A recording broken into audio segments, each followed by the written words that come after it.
Welcome to టీవీ14 news. ముందుగా headlines. Tenali నియోజకవర్గంలో ఉర్దూ స్కూల్ ప్రారంభించిన జనసేన మంత్రి నాదెండ్ల మనోహర్. 70,000 సొంత డబ్బులతో ఉర్దూ పాఠశాలను సుందరీకరించిన పాఠశాల ఉపాధ్యాయురాలు భట్టిప్రోలు మాధవిని అభినందించిన మంత్రి. గృహలక్ష్మి పథకాన్ని వెంటనే ఇవ్వాలి. తెలంగాణ జాగృతి అధ్యక్షురాలు ఎమ్మెల్సీ కల్వకుంట్ల కవిత డిమాండ్.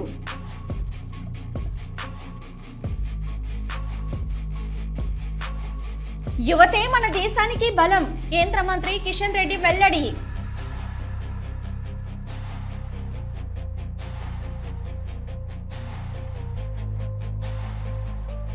శ్రీశైలం జలాశయానికి కొనసాగుతున్న వరద ప్రవాహం. పూతిరెడ్డిపాడు నుంచి 20,000 క్యూసెక్కుల నీటిని విడుదల చేసిన అధికారులు.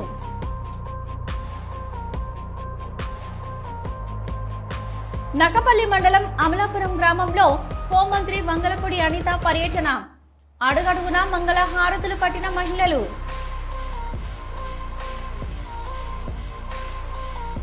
ఖబర్దార్ రేవంత్ రెడ్డి, ముందుగా గోదావరి కాళేశ్వరం జలాలిచ్చి తుంగతుర్తిలో అడుగుపెట్టు. ముఖ్యమంత్రికి తుంగతుర్తి మాజీ MLA doctor Gadari Kishore Kumar demand. నేత్రపర్వంగా వరహాలక్ష్మి నరసింహస్వామి వారి సహస్ర నామార్చన. అధిక సంఖ్యలో పాల్గొన్న భక్తులు.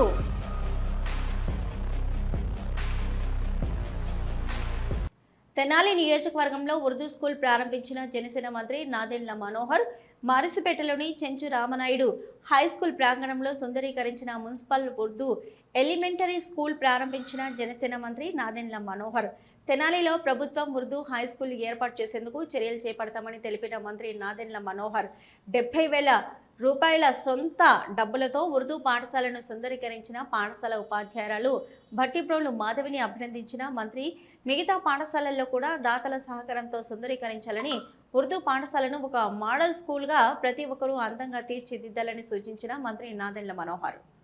తెనాలి పట్టణంలో పెరుగుతున్న జనాభాలో భాగంగా ఉర్దూ పాఠశాల అనేది ఖచ్చితంగా ఇక్కడ ఉన్న పౌరులు అనేక సందర్భాల్లో వాళ్ళ బిడ్డలను చదివించుకోవడానికి కోసం వ్యక్తపరుస్తూ ఉన్నారు. ట్రెడిషనల్గా జరుగుతున్న ఈ మాద్రసాలు లేకపోతే క్షేత్రస్థాయిలో తల్లిదండ్రులు కొంతవరకు వాళ్ళకి ఇచ్చే విద్య కాకుండా ప్రభుత్వ పాఠశాలలో కూడా మనం ఎంకరేజ్ చేస్తే ఖచ్చితంగా ఎక్కువ మంది మనకి పాఠశాలలో చేరి ఇతర భాషల్లోనూ అదేవిధంగా సబ్జెక్ట్స్లో అన్ని సబ్జెక్ట్స్లో కూడా వాళ్ళకి పూర్తిగా గ్రిప్ వచ్చేటట్టు ఒక చక్కటి వాతావరణం తీసుకురాగలుగుతారు. సో ముందుగా నేను ఈరోజు శ్రీకాంత్ గారిని అభినందిస్తున్నాను. సుమారు 70,000 ఖర్చు పెట్టి దాతగా ఈ క్లాస్ రూమ్ని పిల్లలకి ఆకర్షణీయంగా తయారు చేసే విధంగా కొత్త ఆలోచనతో చేసినందుకు చాలా స్ఫూర్తిదాయకం. రంగారెడ్డి జిల్లా కేశంపేట మండలం కాకునూరు గ్రామంలో గృహలక్ష్మి పథకాన్ని వెంటనే ఇవ్వాలని డిమాండ్ చేస్తూ పోస్ట్ కార్డు ఉద్యమాన్ని ప్రారంభించారు. తెలంగాణ జాగృతి అధ్యక్షురాలు ఎమ్మెల్సీ కల్వకుంట్ల కవిత మహిళలతో కలిసి కార్డులను ఢిల్లీలోని సోనియా గాంధీ అడ్రస్కి పోస్ట్ చేశారు. అనంతరం కవిత మాట్లాడుతూ రాష్ట్రంలో ఒక అసమర్థ పాలన కొనసాగుతుందని, ఎన్నికల సమయంలో ప్రజలకు ఇచ్చిన హామీలు 18 నెలలు గడిచినా అమలు చేయడంలో ప్రభుత్వం విఫలమైందని, ఇప్పటికే రాష్ట్ర ప్రభుత్వం 2 లక్షల కోట్ల అప్పు చేసిందని, అయినా ప్రజలకు సరైన సదుపాయాలు కల్పించడంలో విఫలమయ్యారని అన్నారు. ముఖ్యమంత్రి రేవంత్ రెడ్డి తెలంగాణలో తక్కువ, ఢిల్లీలో ఎక్కువ ఉంటారని ఎద్దేవా చేశారు. ఫ్రీ బస్ పేరుతో గ్రామాలకు వచ్చే బస్సుల సంఖ్యను తగ్గించడంతో మహిళలు ఎంతో ఇబ్బందులు ఎదుర్కొంటున్నారని, వెంటనే బస్సుల సంఖ్య పెంచాలని డిమాండ్ చేశారు. రానున్న సంస్థల ఎన్నికల్లో కాంగ్రెస్కి వ్యతిరేకంగా ఓటు వేయాలని ప్రజలకు సూచించారు.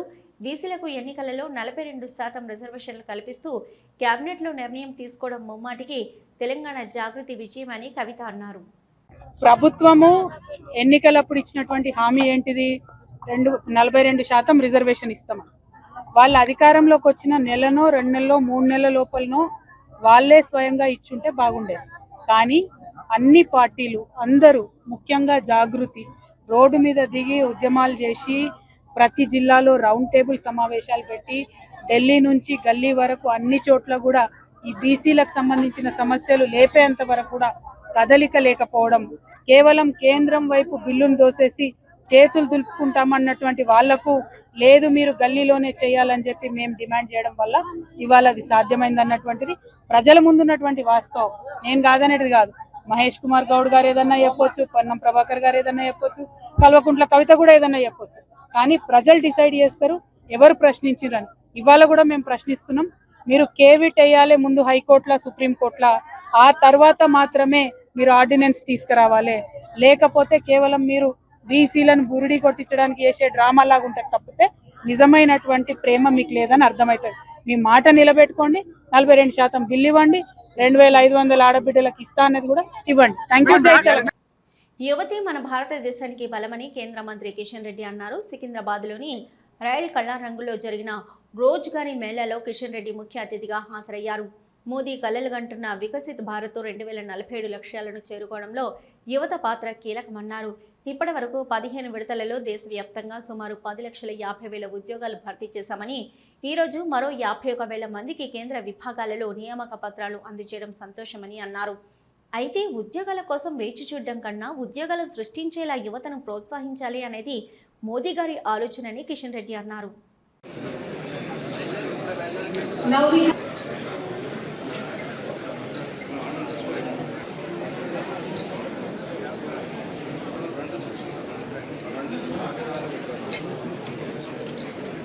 Dr. Venkat.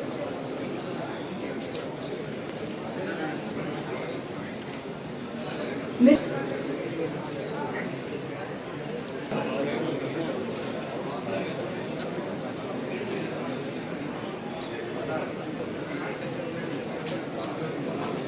Shri.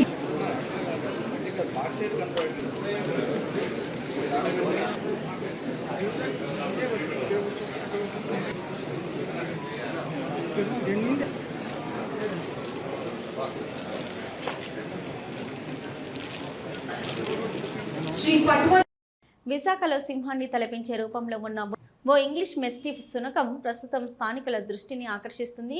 భారీ శరీరంతో, పొడవైన బంగారు వర్ణపు వెంట్రుకలతో, గంభీరమైన నడకతో ఈ శునకం సింహాన్ని పోలి కనిపిస్తుండటంతో అందరినీ ఆశ్చర్యపరుస్తుంది. ఈ శునకాన్ని చూసిన వారంతా చాలా బాగుందని పొగుడుతున్నారు. చాలా మంది ఫోటోలు తీయడమే కాదు, సెల్ఫీలు కూడా తీసుకుంటున్నారు. ఆకర్షణీయమైన శరీర ఆకృతితో ఇది నగరంలో చాలా అరుదుగా కనిపించే జాతిగా నిలిచింది. విశాఖలో సింహం ఆకారంలో ఇంగ్లీష్ మాస్టిఫ్ జాతి గల డాగో ప్రత్యేక ఆకర్షణగా నిలుస్తుంది. ఇంగ్లాండ్ దేశాల్లో ఉండే బ్రీడ్ ఇది.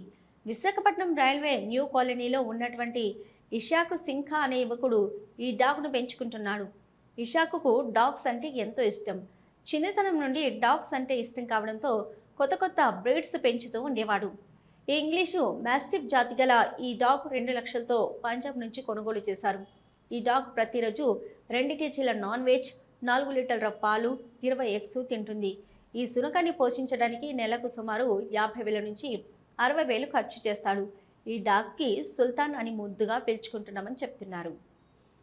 జమికుంట పట్టణంలో వరుస దొంగతనాలు జరుగుతున్నాయి. 10 రోజుల క్రితమే ఇదే మున్సిపల్ పరిధిలోని సైదాబాద్లో పట్టపగలే ఓ ఇంటి తాళాలు పగలగొట్టి దొంగతనానికి పాల్పడ్డ దొంగలు తాజాగా పట్టణం నడిబొడ్డున దానాల కాంప్లెక్స్లోని బ్రాండ్ కళ్యాణ్ జ్యువెలర్స్లో షట్టర్లు పగలగొట్టి 7 లక్షల విలువైన బంగారు, వెండి ఆభరణాలు ఎత్తుకెళ్లారు.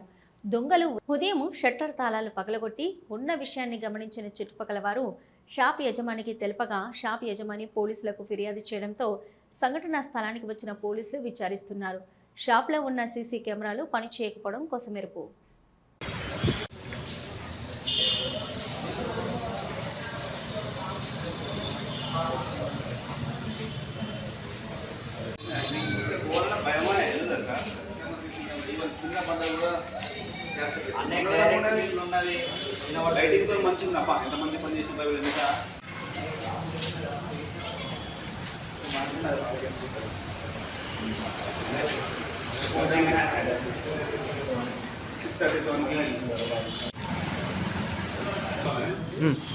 తీసి బంగారం తీసుకున్నాం. అక్కడ లోపల తాళం వేసినాం. లాకర్ తాళం ఉండే, తాళాలు కూడా తీసేసినాం. ఆ రెండిట్లలో ఉండేది అవి. ఈ డబ్బాలు కూడా ముక్కుడు కలిగి వేరేటోళ్ళు మొన్న చేపిమని ఇచ్చింది. అవి కూడా. భీమవరం ఎస్ఆర్ జూనియర్ కాలేజీలో ఒక విద్యార్థిని ర్యాగింగ్ చేసిన ఘటన ఆలస్యంగా వెలుగులోకి వచ్చింది. గత వారం రోజుల క్రితం ఇంటర్ ఫస్ట్ ఇయర్ చదువుతున్న ఒక విద్యార్థిపై ఇంటర్ సెకండ్ ఇయర్ చదువుతున్న కొంతమంది విద్యార్థులు దాడి చేశారని విద్యార్థి తల్లిదండ్రులు కళాశాల వద్ద ఆందోళనకు దిగారు. కళాశాల యాజమాన్యం, విద్యార్థి తల్లిదండ్రుల మధ్య కొద్దిసేపు ఘర్షణ వాతావరణం నెలకొంది. ఈ వివాదంలో 5 విద్యార్థులను యాజమాన్యం 10 రోజులు సస్పెండ్ చేసింది. అనంతరం ర్యాగింగ్ పాల్పడిన విద్యార్థులు, వారి తల్లిదండ్రులు, ర్యాగింగ్కు గురైన విద్యార్థులకు తల్లిదండ్రులకు క్షమాపణలు చెప్పడంతో వివాదం సద్దుమణిగింది. నేనేదో హైదరాబాద్ లో ఉన్నాను, అవన్నీ కబుర్లు చెప్తారండి. నా బిడ్డకి ఏమైందని అడుగుతుంటే చెప్పలే సమాధానం. చెప్తారండి, నా బిడ్డకి ఏమైందని అడుగుతుంటే చెప్పలే సమాధానం. కుమారు చేసేవాళ్ళు ఒక భరోసా ఇవ్వాలి కదా, మాకు భరోసా ఇవ్వరా? అది గొప్ప అడుగుతారండి, దాన్ని గొప్ప అంటారండి. శ్రీశైలం జలాశయానికి వరద ప్రవాహం కొనసాగుతుంది. శ్రీశైలం ఇన్ఫ్లో 1,77,873 క్యూసెక్కులు, అవుట్ఫ్లో 1,68,868 క్యూసెక్కులుగా ఉంది. పోతిరెడ్డిపాటు నుంచి 20,000 క్యూసెక్కుల నీటిని అధికారులు విడుదల చేశారు. ఎడమగట్టు విద్యుత్ కేంద్రం నుంచి 35,315 క్యూసెక్కుల నీరు విడుదల చేశారు. శ్రీశైలం పూర్తిస్థాయి నీటి మట్టం 885 అడుగులు కాగా ప్రస్తుతం 882.9 అడుగులు ఉంది. శ్రీశైలం నిల్వ సామర్థ్యం 215.80 టీఎంసీలు, ప్రస్తుతం 203.89 టీఎంసీలుగా ఉంది.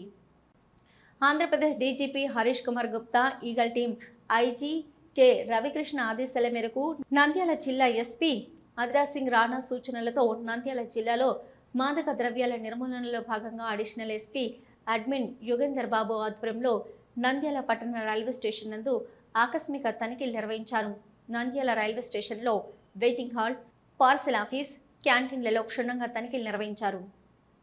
హోంమంత్రి వంగలపూడి అనిత శనివారం నాడు నక్కపల్లి మండలం అమలాపురం గ్రామంలో పర్యటించారు. మంత్రికి మహిళలు అడుగడుగున హారతులతో ఘన స్వాగతం పలికారు. గ్రామంలో కనక మహాలక్ష్మి అమ్మవారిని మంత్రి దర్శించుకున్నారు. అమలాపురంలో సుపరిపాలనలో తొలి అడుగు కార్యక్రమంలో పాల్గొన్నారు. ఇంటింటికి వెళ్లి ఏడాది కాలంలో ప్రభుత్వం చేసిన అభివృద్ధి సంక్షేమ పథకాలను వివరించారు. R&B 10 లక్షల నిధులతో కల్వర్టుకు శంకుస్థాపన చేశారు. గ్రామస్తులతో ముఖాముఖిలో పాల్గొన్నారు. ప్రజల యోగక్షేమాలు అడిగి తెలుసుకున్నారు. హోంమంత్రి వంగలపూడి అనిత మాట్లాడుతూ పాయకరావుపేట నియోజకవర్గ ప్రజలు అత్యధిక మెజార్టీతో గెలిపించారు. నియోజకవర్గ ప్రజలకు ధన్యవాదాలు. గత ప్రభుత్వంలో పింఛన్లు 1000 రూపాయలు పెంచడానికి 5 సంవత్సరాల సమయం పట్టింది. ఇప్పుడు ఎన్డీఏ ప్రభుత్వంలో ఒక్కసారే 1000 రూపాయలు పెంచాం. ఎంతమంది పిల్లలు ఉన్నా తల్లికి వందనం ఇచ్చాం. ఇప్పటికే 2 గ్యాస్ సిలిండర్లు ఇచ్చాం. అమలాపురం గ్రామంలో రోడ్లు, డ్రైనేజీలు మేము వేసినవేనని అన్నారు.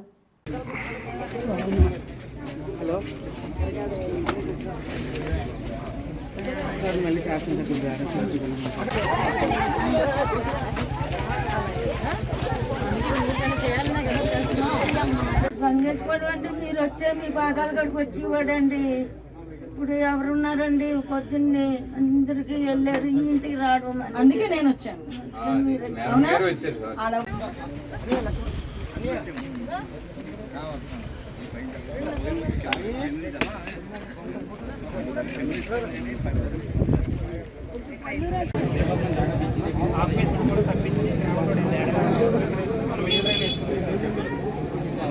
ప్లాన్ చేసుకోండి శుభ్రంగా. విలేజ్ కు ప్లాన్ అయ్యింది,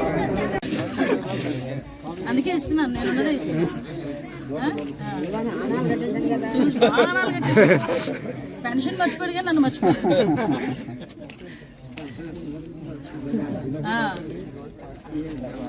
పవన్ కళ్యాణ్ గారు,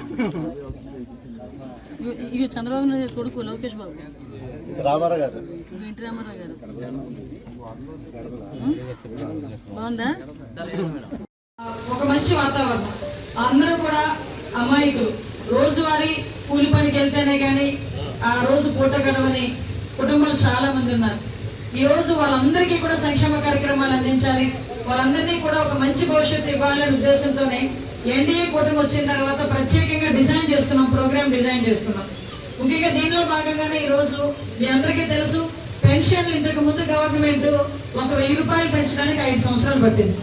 కానీ ఈ రోజు చంద్రబాబు నాయుడు గారు వచ్చిన తర్వాత 4000 రూపాయలు పెన్షన్ చేస్తామన్నది కాస్త ఆయన ఇంకా అధికారంలోకి రాకముందే ఒక నెల ముందు నుంచి 4000 రూపాయలు ఇచ్చి మేము అధికారంలోకి వచ్చిన తర్వాత 1వ నెల 7000 రూపాయలు మీ ఇంటింటికి తీసుకొచ్చి ఇచ్చిన పరిస్థితి కనిపిస్తా ఉంది.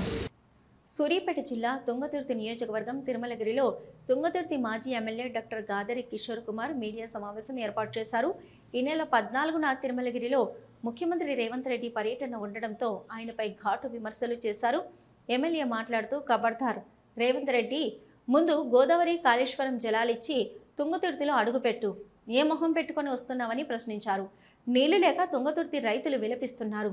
రైతుల గోడు కనబడటం లేదా? తుంగతుర్తి చైతన్యవంతమైన గడ్డ, నీకు గుణపడం చెప్తారు.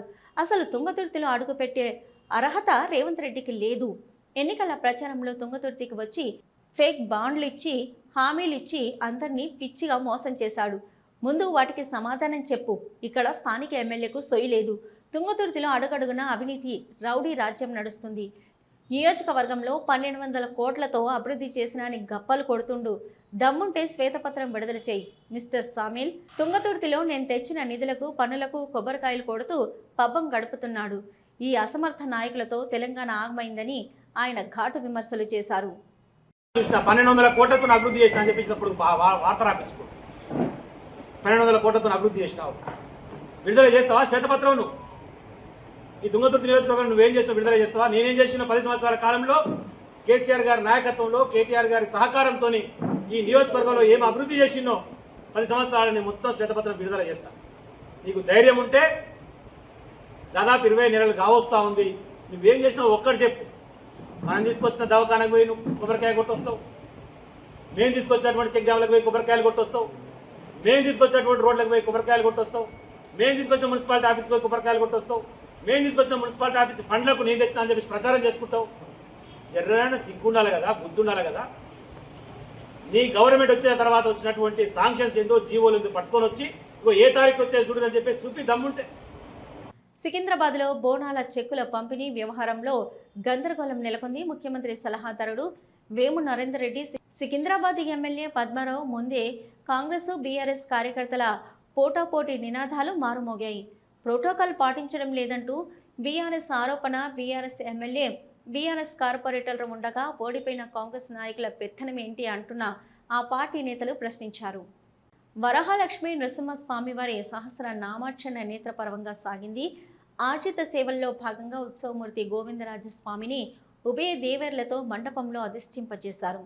సహస్ర నామార్చనలో పాల్గొన్న భక్తుల గోత్ర నామాలతో సంకల్పం చెప్పి పాంచారత్ర ఆగమ శాస్త్రం విధానంలో విశ్వక్సేన ఆరాధన పుణ్యాహవచనాలతో కార్యక్రమానికి కమనీయంగా జరిపించారు.